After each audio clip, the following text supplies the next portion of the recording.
अच्छा, बहुत टाइम से यार लोगों के कमेंट आ रहे हैं कि यार मुझे भी सऊदी अरब आना है, मुझे भी ट्रक चलाना है, यहाँ आने का क्या प्रोसेस है, कितना खर्च आ जाता है और कितना कमा लेते हैं। जो लोग पहली बार आना चाहते हैं सऊदी अरब, उनके लिए ये वीडियो ख़ास होने वाला है। वीडियो को पूरा देखिए, फुल डिटेल के साथ मैं आपको बताता हूँ। बहुत आसान है यहाँ आना, इतना कोई मुश्किल नहीं है, कोई भी आ सकता है। तो वीडियो को पूरा देखिए, बताता हूँ आपको फुल डिटेल के साथ। 10-15 दिन आपको इस तरह की ट्रेनिंग दी जाएगी और आपकी फ़ाइल बनकर तैयार हो जाएगी। अस्सलाम वालेकुम। एक और नई वीडियो में आप लोगों का स्वागत हो चुका है। सुबह के 8:30 बजे हैं और मैं जा रहा हूँ लोड करने। इस बार लोड करने जा रहा हूँ मैं एक नई जगह। जब से वीडियो बनानी शुरू की है तो उस जगह से मैंने एक भी बार अभी तक लोड नहीं किया है। तो चलिए आज वहाँ से लोड करते हैं, दिखाता हूँ आपको वो जगह भी कहाँ पे है। ये सामने आ चुका है एक राउंड अबाउट। यहाँ से हमको जाना है लेफ्ट, और लेफ्ट जाने के बाद वहाँ से 5 किलोमीटर बाद वो यार्ड आएगा जहाँ से मुझे लोड करना है। तो अपनी कंपनी के आज 10 ट्रेलर लोड होंगे। सभी ट्रेलर वहाँ पहुँच चुके हैं। वहाँ इतनी जगह नहीं है कि 10 ट्रेलर एक साथ पार्किंग हो सके। तो सबसे आखिर में भाई मैं जा रहा हूँ। अब चल के देखते हैं पार्किंग मिलती है या नहीं तो मुझको इंतजार करना पड़ेगा। तो इधर ये मेरा ट्रेलर खड़ा है, उस साइड से मैं बैक में लेके आया हूँ यहाँ तक। इधर देखिए, एक ट्रेलर इधर है, एक ट्रेलर इधर है, और आगे खड़े हैं कम से कम 6 ट्रेलर। टोटल 10 या 11 ट्रेलर आए हैं और मैं आया हूँ सबसे आखिर में। और हमको लोड करना है बिल्कुल आखिर में। वो देखो एक चेचिस निकल के आया है ना, वहाँ से यार्ड का गेट है, वहाँ से चेचिस निकाल कर लाना है और फिर यहाँ आकर लोड करना है। आगे लेके जाऊँगा तो आगे जगह नहीं है, ना तो अपनी गाड़ी वहाँ से यू टर्न होगी, ना ही पार्किंग की कोई जगह है। तो चलिए कोई नहीं, वहीं से चला कर लेके आते हैं। भाई इस जगह पे ना तो अपना ट्रेलर लोड हो सकता है, रैंप के लिए जगह नहीं मिलेगी, और दूसरी बात काफ़ी दूर वो यार्ड है जहाँ से गाड़ियाँ निकाल कर लानी है, इसलिए परेशानी हो जाएगी डबल। तो मैं अपनी गाड़ी लेके जा रहा हूँ यहाँ से बैक में काफ़ी दूर तक। तो रिवर्स में लेके जा रहा हूँ काफ़ी दूर तक। पीछे जगह है, एक मैदान खाली पड़ा है, वहाँ चल कर देखता हूँ। अगर किसी ने वहाँ लोड करने से मना नहीं किया तो तरफ ट्रेलर खड़े हैं, कोई बात नहीं, निकाल लेंगे धीरे धीरे यार। तो सभी ट्रेलर खड़े हैं इस साइड पे और मैंने अपना ट्रेलर पार्किंग किया है इस साइड पे। इधर ये खाली मैदान है, ये किसी दूसरे की जगह है, लेकिन इधर ये भी खाली है, तो इसलिए मैंने यहाँ पे पार्किंग कर दिया है। चलो अभी लोड करते हैं। तो यहाँ से मुझे लोड करनी है। ये हिनो कंपनी का यार्ड है। ये गाड़ी है मेड इन जापान। उस साइड में वो लोग खड़े हैं दोनों, वो मेरा इंतज़ार कर रहे हैं। चलिए देखते हैं अपने दोनों यूनिट कहाँ पे खड़े हैं। तो चलिए जी यार्ड से बाहर जाते हैं। काफ़ी बड़ा यार्ड है ये, हिनो की ये गाड़ियाँ हैं। यार ये गाड़ी ऑटोमेटिक होगी, ये तो मैंने भी नहीं सोचा था। कमाल कर दिया यार हिनो ने, कसम से ऑटोमेटिक है यार। गाड़ियाँ ही गाड़ियाँ खड़ी हैं हर तरफ। ये देखो कितना बड़ा यार्ड है। इधर ये लास्ट नंबर चेक करता है और गाड़ी जाती है गेट से बाहर। तो दोनों गाड़ियाँ अपनी बाहर आ चुकी हैं। एक इधर है और रैंप अपना तैयार है लोड करने के लिए, और एक ये इधर है। ये जाएगी रिवर्स में और ये जाएगी सीधी। तो चलिए पहले इसको लोड करते हैं।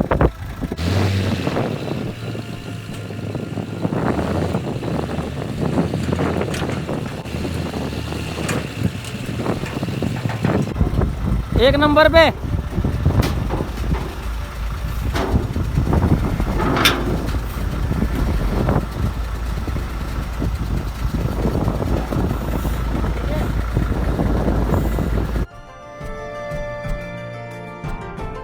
तो ये लो जी भाई साहब, एक यूनिट तो लोड हो चुका है। अब दूसरा लेके आते हैं। ये नेपाली है, बुरना नाम है इसका भाई का, और ये मेरी हेल्प कर रहा है। गाड़ियों को यही चढ़ा रहा है, मैं तो वीडियो बना रहा हूँ नीचे खड़ा होके, और इसको बता रहा हूँ किस तरफ लेके जाना है।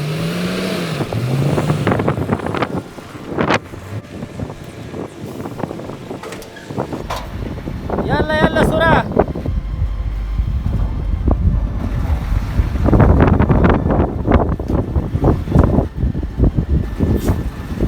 चलो चलो आगे।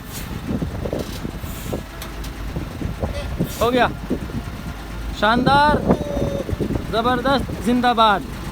भाई ट्रेलर अपना लोड हो चुका है, दोनों यूनिट लोड हो चुके हैं।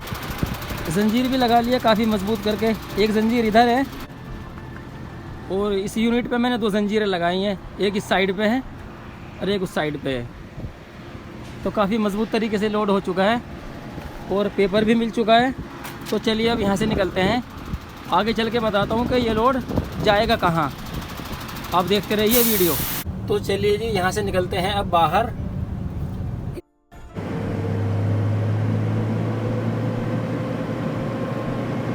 जद्दा शहर में आपको एंट्री करने के लिए और बाहर निकलने के लिए सिर्फ 3 घंटे मिलते हैं। वो सुबह के 9 बजे से 12 बजे तक आप शहर के अंदर आ सकते हो और शहर से बाहर जा सकते हो। तो अभी सुबह के बजे हैं 10:15, तो मेरे पास में अभी पौने 2 घंटे हैं यहाँ से बाहर निकलने के लिए। और रोड पे ट्रैफिक बहुत ज़्यादा है। ये बड़ी गाड़ियों की जो लाइन है, इसका ये नहीं पता कि ये लाइन कहाँ तक होगी। तो कोई बात नहीं, इस जगह ओवरटेक करना बहुत ख़तरनाक है। 3000 रियाल का फ़ाइन आ सकता है, तो इसलिए लाइन में ही चलना पड़ेगा। तो भाई साहब मैं आ चुका हूँ जद्दा से बाहर। मैं पहुँच चुका हूँ जमोम। पहले डालते हैं अपने में डीजल, और डीजल डालने के बाद में फिर खाएंगे यहीं पे खाना। उसके बाद करते हैं आगे की बात, फिर करते हैं बात शुरू। आपको सऊदी अरब में किस तरह आना है, पूरा प्रोसेस मैं आपको समझा देता हूँ। चारों तरफ गाड़ियाँ खड़ी हैं यार। उस साइड में 2 हैं, 2 इस लाइन में है, और ये भाई इधर अकेला खड़ा है। लेकिन मेरा ट्रेलर यहाँ से जा नहीं सकता, क्योंकि इसका ये कॉर्नर है ना, ये मेरे सामने आ रहा है।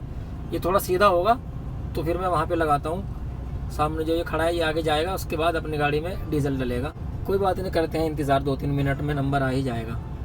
तो चलिए जी भाई साहब, डीजल हमने भरा लिया है, टैंक फुल हो चुका है और खाना भी खा लिया है। टाइम हो चुका है दोपहर के 12:30 और यहाँ से अपना सफ़र रहता है 1000 किलोमीटर। मेरा लोड है अल खरज का, और आज रात को ही हमको रियाज पहुँचना है। यानी रास्ते में हमको कहीं सोना नहीं है, नॉन स्टॉप जाना है हमको 1000 किलोमीटर। सिर्फ खाने के लिए रुकेंगे, रेस्ट करने का हमारे पास अब टाइम नहीं है, क्योंकि आज रात को ही हमको रियाद क्रॉस करना है। कल गाड़ी ज़रूर खाली करनी है। तो चलिए अब बात करते हैं कि फ्रेश ड्राइवर सऊदी में किस तरह आ सकता है। यानी जिसको सऊदी अरब में पहली बार आना है ट्रक चलाने के लिए, उसका आने का प्रोसेस क्या है वो मैं आपको बताता हूँ फुल डिटेल के साथ। सबसे पहले तो आपके पास होना चाहिए पासपोर्ट। जिसका पासपोर्ट बना हुआ है तो बहुत अच्छी बात है, और जिसका नहीं बना हुआ है तो वो बना सकता है, बहुत आसान है। ट्रक ड्राइवर की जॉब पे अगर आप सऊदी अरब आना चाहते हो तो आपकी एज होनी चाहिए कम से कम 24 साल। यानी पासपोर्ट में आपकी एज 24 साल होनी चाहिए, 24 से नीचे नहीं होनी चाहिए। ज़्यादा हो तो कोई मुश्किल नहीं है, 30 हो या 35 हो या 27 हो, कोई दिक्कत वाली बात नहीं है। लेकिन कम से कम 24 साल का होना बहुत ज़रूरी है, ताकि यहाँ आने के बाद आपको लाइसेंस बनाने में कोई प्रॉब्लम ना आए। तो हम जैसे नॉर्मल लोगों के लिए पासपोर्ट 2 क्वालिटी का होता है। एक होता है ECR और एक होता है ECNR। ECR का मतलब होता है इमिग्रेशन चेक रिक्वायर्ड, और एक होता है ECNR। ECNR का मतलब होता है इमिग्रेशन चेक नॉट रिक्वायर्ड, यानी आपका इमिग्रेशन नहीं होगा। एक तो आपका खर्च बच जाएगा 15,000 रुपये। तो जिसका पासपोर्ट बन चुका है और ECR है तो कोई दिक्कत वाली बात नहीं है। बस ये है कि वीज़ा लगने के बाद आपका इमिग्रेशन चेक होगा ज़रूर। उसमें 10 से 15,000 रुपये का खर्च आता है और 15 दिन लग जाते हैं। कोई दिक्कत वाली बात नहीं है। तो जिन्होंने अभी तक पासपोर्ट नहीं बनाया है और वो पासपोर्ट बनाने की सोच रहे हैं, तो भाई आपको ये काम बहुत ज़रूरी करना है। जब आप फॉर्म भरने के लिए जाओगे तो फॉर्म भरने वाले से आपको ये बोलना बहुत ज़रूरी है कि भाई मुझको पासपोर्ट चाहिए ECNR। ये आप उसको बता देना, वो फॉर्म में मेंशन कर देगा। अगर आपके पास में हाई स्कूल की या फिर इंटर की आपके पास मार्कशीट है तो वो अटैच करना बहुत ज़रूरी है। तो आपका पासपोर्ट ECNR आसानी से बन जाएगा। बेहतर यही होगा कि ECNR बना लें, तो उसके लिए फिर आसानी हो जाती है आने के लिए। अगर किसी के पास में ECR भी है तो कोई दिक्कत वाली बात नहीं है, टेंशन ना लें। लेकिन जिसके पास है तो ज़्यादा बेहतर है।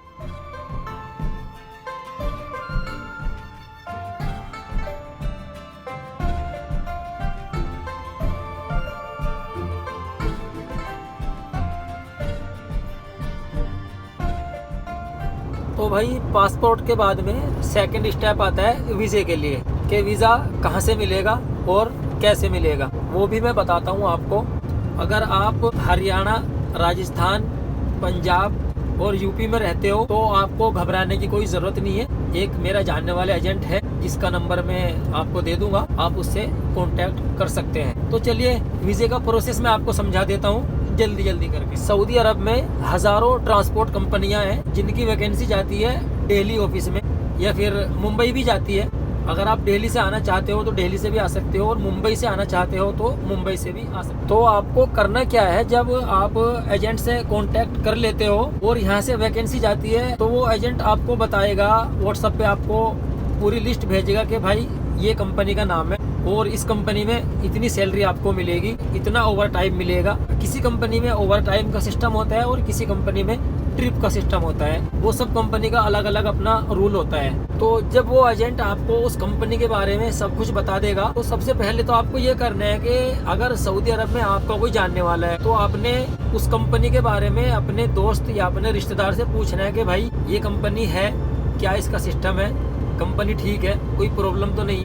जैसे ही आपको पता चल जाता है कि कंपनी अच्छी है तो आप उस एजेंट से बोल सकते हो कि भाई इस कंपनी में मेरा काम करा दे। जब आपको पूरा कंफर्म हो जाता है कि हाँ भाई ये कंपनी मेरे लिए ठीक है तो आप सबसे पहले उस एजेंट को अपना पासपोर्ट दे दीजिए। पासपोर्ट देने के बाद में फिर आपको वो बताएगा कि आपका इंटरव्यू होगा या फिर बगैर इंटरव्यू के। अब तक क्या है, कुछ कंपनियां ऐसी होती हैं कि वो इंटरव्यू नहीं लेती हैं, वो बोल देती हैं कि भाई मुझको फ्रेश बंदा चाहिए, बिल्कुल जो पहली बार सऊदी आने वाला हो, किसी भी बंदे का सिलेक्शन कर दो और भेज दो डायरेक्ट सऊदी अरब। और कुछ कंपनियां ऐसी होती हैं, कंपनी के लोग यहाँ से जाते हैं, डेलीगेशन जाता है और वो आपका इंटरव्यू लेता है। कुछ तो होती है कि टेबल पे ही आपसे बातचीत कर लेता है और कुछ होते हैं जो आपको गाड़ी चलाकर दिखानी पड़ेगी।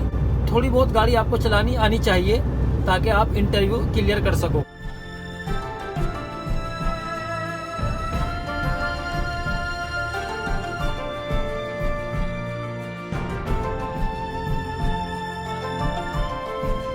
जैसे ही आपका सिलेक्शन हो जाता है उसके बाद में आपका होगा मेडिकल चेकअप। वो आपको एजेंट बता देगा कि किस तारीख में होगा, यानी फिर आपको एजेंट की बात मानकर चलनी है। जब आपको वो कॉल करेगा आपको दिल्ली जाना है और वहाँ पे होगा आपका मेडिकल चेकअप। बहुत सिंपल है, कोई इतना मुश्किल नहीं है। उसमें आपका ब्लड लिया जाएगा और एक्सरा होगा और आँखों का टेस्ट होगा, बस इतना सिंपल सा है। और मेडिकल के बाद में आप लोग अपना पासपोर्ट एजेंट को देकर आ जाइए और फिर आप अपने घर पे करिए इंतज़ार। एजेंट आपको कॉल करके बताएगा कि भाई आपका वीज़ा लग चुका है। आपको वो व्हाट्सएप पे कॉपी भेजेगा, आप उसको कंफर्म करा लें, पता कर लें कि ये फेक है या ओरिजिनल है।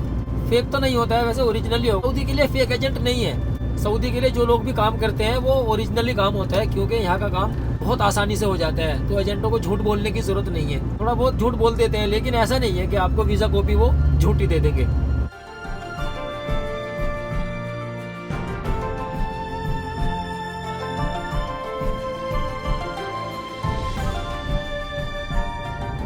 और जैसे ही आपका वीज़ा स्टाम्प होकर आ जाता है तो एजेंट आपसे बोलेगा कि भाई थोड़ा पेमेंट कर दो। तो आप उसको 20,000 या 30,000 या 40,000 दे सकते हो और उसको बोल देना कि भाई जब टिकट पासपोर्ट हाथ में आ जाएगा, जब टोटल सारा काम हो जाएगा, बाकी पेमेंट करेंगे बाद में। टोटल पैसा बिल्कुल नहीं देना है और वीज़ा स्टाम्प होने से पहले भी आपको एजेंट को कुछ नहीं देना है। एजेंट से कॉन्टैक्ट करने के बाद में आप उससे ये बात ज़रूर पूछिए कि भाई इस कंपनी का कितना रेट है, यानी टोटल कितना पैसा लोगे आप। तो वो आपको बताएगा सब कुछ। आप बार्गेनिंग भी कर सकते हो। वो हो सकता है 1,60,000 बोल दे, 1,70,000 बोल दे, तो आप उससे सौदेबाजी कर सकते हो। 10-20 हज़ार ऊपर नीचे हो जाता है, कोई मुश्किल नहीं है। ऐसा ना हो कि फिर बाद में आपका वीज़ा कॉपी आ जाए, सब कुछ हो जाए, फिर बोले कि यार इतना पैसा है। तो टोटल कितना देना है वो पहले ही आपको तय करना है। और वीज़ा आने के बाद में फिर एजेंट आपको 15 दिन में या 20 दिन में बता देगा कि भाई फला दिन की आपकी फ़्लाइट है, तो आप अपना बैग रखिए तैयार। और जो एजेंट से जितनी आपकी डील हुई है इतने उसको आपको पैसे देने हैं। जब आपका वीज़ा स्टाम्प हो जाएगा और आपका टिकट हो जाएगा तो फिर एजेंट आपको बुलाएगा ऑफिस। आपको ऑफिस जाना है दिल्ली, वहाँ जाकर आपको करना है एग्रीमेंट साइन। एग्रीमेंट को अच्छी तरह पढ़ लीजिए, उसमें सब कुछ लिखा होगा। कितनी आपकी सैलरी है वो उसमें लिखी होगी, कितने घंटे आपको काम करना है वो उसमें लिखा होगा, और कितने दिन बाद आपको छुट्टी मिलेगी वो भी उसमें लिखा होगा।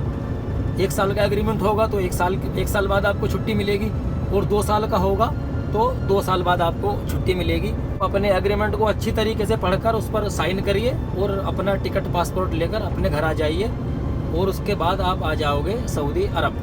1000 रियाल या 500 रियाल तो बिल्कुल ज़रूर आपको लेकर आना है अपने साथ, क्योंकि घर से बाहर निकलने के बाद में कोई किसी की मदद नहीं करता है। तो 500 रियाल तो आपके पास ज़रूर होने चाहिए। इस चीज़ का बिल्कुल ध्यान रखना बहुत ज़रूरी है।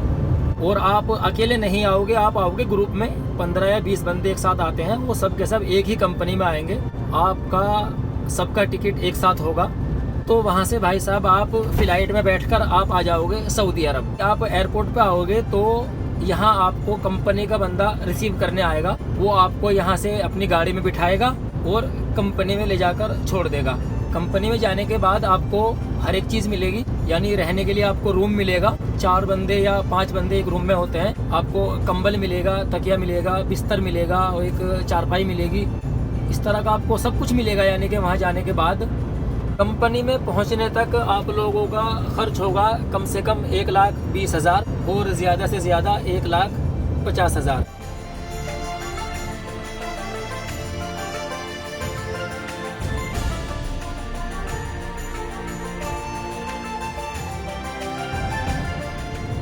जब आप अपनी कंपनी में पहुंच जाओगे तो आपकी सैलरी स्टार्ट हो जाएगी। सभी कंपनी के अलग अलग रूल होते हैं। कुछ कंपनी ऐसी होती हैं कि लाइसेंस बनने के बाद जब आपको गाड़ी मिल जाएगी, जब से आपकी सैलरी स्टार्ट होगी। और कुछ कंपनी ऐसी होती है कि जब आपने सऊदी अरब में एंट्री की है उसी डेट से आपकी सैलरी स्टार्ट होगी। यानी जो बेसिक सैलरी है आपकी 1500 है या 1800 है या 2000 रियाल है, इतनी आपको हर महीने मिलनी शुरू हो जाएगी। अगर सैलरी भी नहीं मिलेगी आपको तो खर्च के लिए तो आपको 1000 रियाल या 500 रियाल वो तो हर महीने आपको मिलेंगे ज़रूर।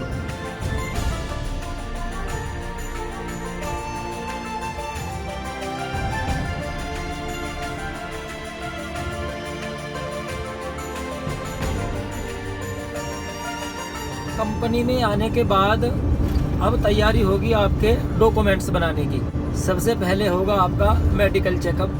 कंपनी का एक बंदा आपको लेकर जाएगा हॉस्पिटल, वहाँ आपका मेडिकल चेकअप होगा। नॉर्मल होता है, इतना कोई हार्ड नहीं है।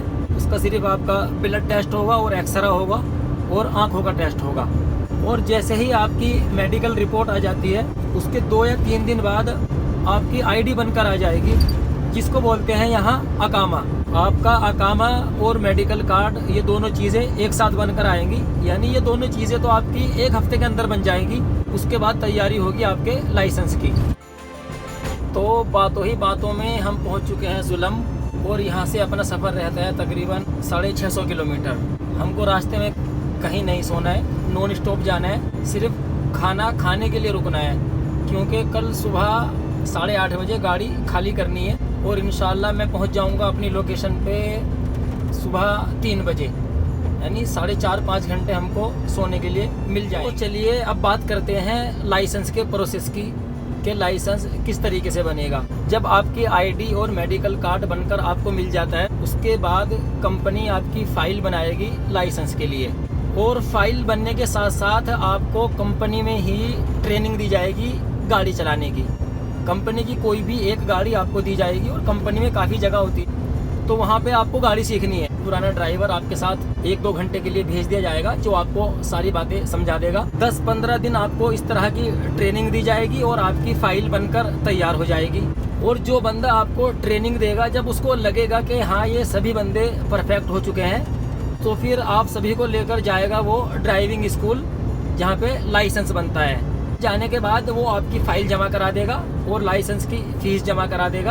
आपको कुछ नहीं करना है, सिर्फ आपको उसके साथ जाना है। वहाँ आपका होगा फिर इंटरव्यू। वहाँ आपको गाड़ी एक बार सीधी लेकर जानी है, फिर लेफ़्ट मुड़ना है, और इसी तरह फिर आपको रिवर्स में उसी जगह गाड़ी लगानी है जहाँ से आपने निकाली थी। एक बार पीछे आओगे, आप ट्रेलर को बिल्कुल बराबर पट्टी के अंदर लगाओगे। वहाँ पे सेफ्टी रखी होती है, सेफ्टी में टच नहीं होनी चाहिए। आप बिल्कुल सेंटर में गाड़ी लगा दो और वो आपको पास कर देगा। और अगर वहाँ आप एक बार फेल हो जाते हो तो कोई मुश्किल वाली बात नहीं है। आपको फिर टाइम दिया जाएगा 10 दिन का या 15 दिन का। 15 दिन बाद फिर आपकी डेट मिलेगी, आप फिर दोबारा से ट्राई दे सकते हैं।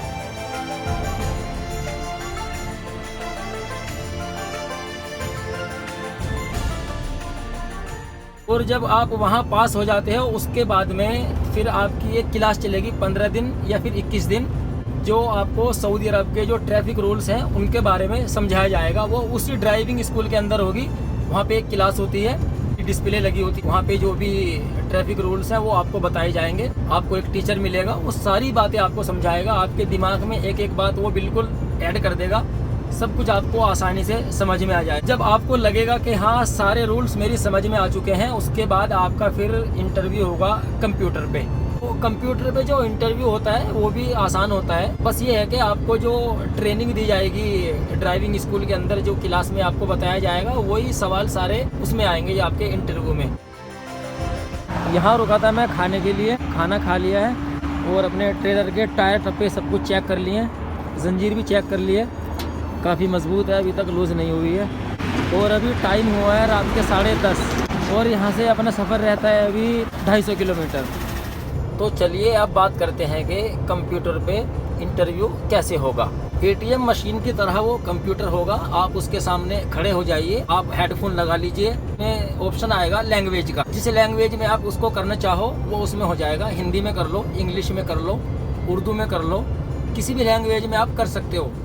जैसे ही आप लैंग्वेज सिलेक्ट करोगे उसके बाद में आपका इंटरव्यू शुरू हो जाता है, यानी आपके सवाल आने शुरू हो जाएंगे। जब आपका पहला सवाल आएगा तो उसके 3 ऑप्शन होंगे, 3 में से 2 गलत होंगे और 1 सही होगा। तो आप सही वाले पे अगर क्लिक कर देते हो तो आपका वो सवाल पूरा हो जाएगा, फिर दूसरा सवाल आएगा। इसी तरह से आप अगर 10 सवाल के अंदर एक भी गलती नहीं करते हो तो आपका इंटरव्यू चलता रहेगा। और 10 सवाल से पहले अगर आपने एक भी गलत कर दिया तो वो कंप्यूटर बंद हो जाएगा और आप हो जाओगे फेल। 10 या 11 सवाल के बाद में अगर आपका कोई सवाल गलत हो जाता है तो वो आपको चांस देगा, वो बंद नहीं होगा, ये आपके लिए एक जीवन दान मिल जाता है। और जैसे ही आप कंप्यूटर पास कर लेते हो फौरन ही आपको लाइसेंस मिल जाएगा। तो भाई ये सारी बातें हो गई यहाँ पे ख़त्म। अब मैं पहुँच चुका हूँ रियाज के नज़दीक। यहाँ से मेरा सफ़र रहता है 140 किलोमीटर। अब आप लोग आगे वीडियो देखिए। अरे भाई साहब ये तो जलवाई हो गया यार, तेरा पार्किंग में काम शुरू हो गया। पार्किंग में एंट्री करने के टाइम में जो गड्ढे थे वो तो सभी भर दिए हैं, चल कर देखते हैं आगे क्या हाल है। फिलहाल तो यहाँ से काफ़ी अच्छा हो चुका है। तो ये लो जी भाई साहब, रियाज में एंट्री हो चुकी है। दिराब की पार्किंग से मैं निकल चुका हूँ। आज पार्किंग में आने के बाद तो मैं भी हैरान रह गया यार, पार्किंग में थोड़ा काम हुआ है। पार्किंग में पहले बहुत ज़्यादा गड्ढे थे, तो अभी दिराब पार्किंग के हालात कुछ बेहतर हो चुके हैं। इतने भी बेहतर नहीं हुए हैं, बस ये है कि थोड़ा सुकून है। एंट्री करने के टाइम में कुछ गड्ढे ज़्यादा थे और बाहर निकलने के टाइम तो बहुत ही ज़्यादा ख़राब था। ये दोनों जगह बिल्कुल ठीक हो चुकी हैं। जब तक बारिश नहीं होती है जब तक ठीक है, बारिश होने के बाद वो भी ख़राब हो जाएगा। वो पक्का इंतज़ाम नहीं हुआ है। वो रोड की कटिंग इन्होंने डाली है, दिराब रोड पे काम चल रहा है, तो यहाँ से जो पुराने रोड को इन्होंने काटा है उसकी जो कटिंग है, वेस्ट जो उसका है वो वहाँ पे डाला है। इस वजह से थोड़ा ठीक हो चुका है। चलो बहरहाल, तो ये दिराब पार्किंग का पक्का तो इंतज़ाम नहीं है, लेकिन पहले से बहुत ठीक हो चुकी है। तो चलो, मरने से तो बीमारी ठीक है, अच्छा है यार।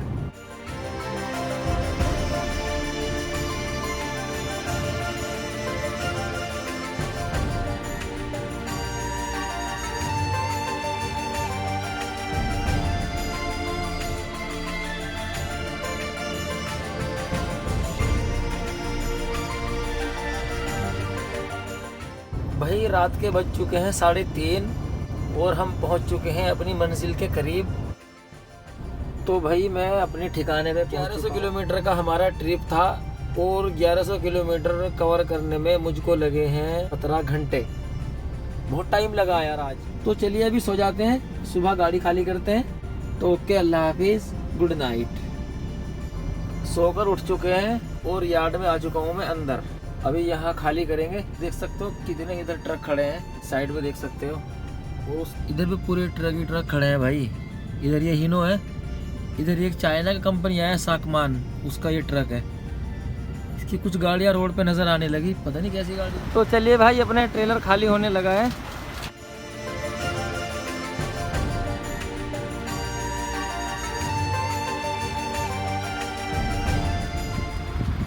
आजा आजा आजा।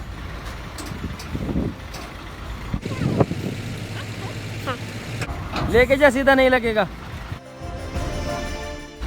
तो भाई अपना ट्रेलर हो चुका है खाली। अभी ये उसको उधर पार्किंग करेगा, उसके बाद मैं पेपर लेके आता हूँ। और पेपर पर रिसीविंग लेके उसके बाद निकलते हैं यहाँ से अपना रियाज के लिए। ये जगह अल खरज में है और रियाज यहाँ से तकरीबन 60 किलोमीटर है।